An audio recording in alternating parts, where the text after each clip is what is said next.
নমস্কার, আপনারা দেখছেন এখন দাসপুর বার্তা। ওয়াকফ বিল বাতিলের দাবিতে সভা চন্দ্রকোনায়। গত সপ্তাহে ভারতের লোকসভায় ওয়াকফ বিল পেশ করার 48 ঘন্টার মধ্যেই তড়িঘড়ি সেটিকে আইনি মর্যাদা দিতে মাননীয় রাষ্ট্রপতি দ্রৌপদী মুর্মু তাতে স্বাক্ষর করেছেন। যে সময় বিলের ভোটাভুটিতে অংশ না নিয়ে ভারতের মাননীয় প্রধানমন্ত্রী ব্যাংককের রিমস্টেক সম্মেলনে ছিলেন, অথচ ভারতের মহিলাদের মান সম্ভ্রম মর্যাদা সুরক্ষার দাবিতে অপরাজিতা বিল মাসের পর মাস আইনি মর্যাদা না দিয়ে রাষ্ট্রপতির স্বাক্ষরহীন অবস্থায় পড়ে রয়েছে। এমনই অভিযোগে ওয়াকফ সংশোধনী আইন 2025 বাতিলের দাবিতে ঘাটাল মহকুমার চন্দ্রকোনা বাসস্ট্যান্ড সংলগ্ন এলাকায় মুসলিম সম্প্রদায়ের হাজার হাজার মানুষ সমবেত হয়ে হিন্দু, মুসলমান, শিখ সবাই ভাই ভাই স্লোগানে সাম্প্রদায়িক সম্প্রীতি অটুট রাখার বার্তায় সোচ্চার হয়েছেন। 8ই এপ্রিল মঙ্গলবার। চন্দ্রকোনা থেকে report Shyamsundar Doloi. Like and follow with subscribe এখন দাসপুর বার্তা। এই দাসপুর বার্তায় যুক্ত হন, আলোর পথে এগিয়ে চলুন।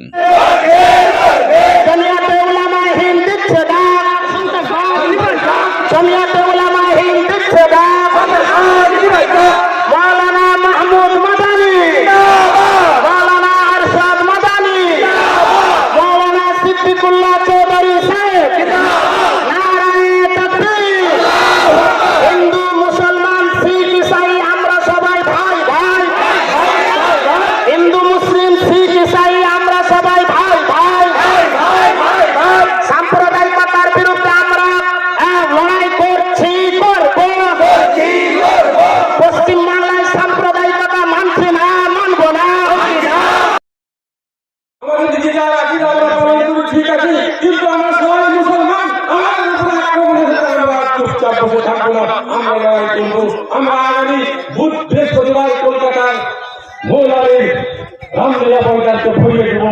সেখানে আমরা এক মেসেজ দিব গোটা দুনিয়াতে যে আমরা বসে নেই, আমরা লড়াই করে যাবো। আমরা সকলে যাবো ইনশাআল্লাহ। আমরা লড়াই চালিয়ে যাবো ইনশাআল্লাহ।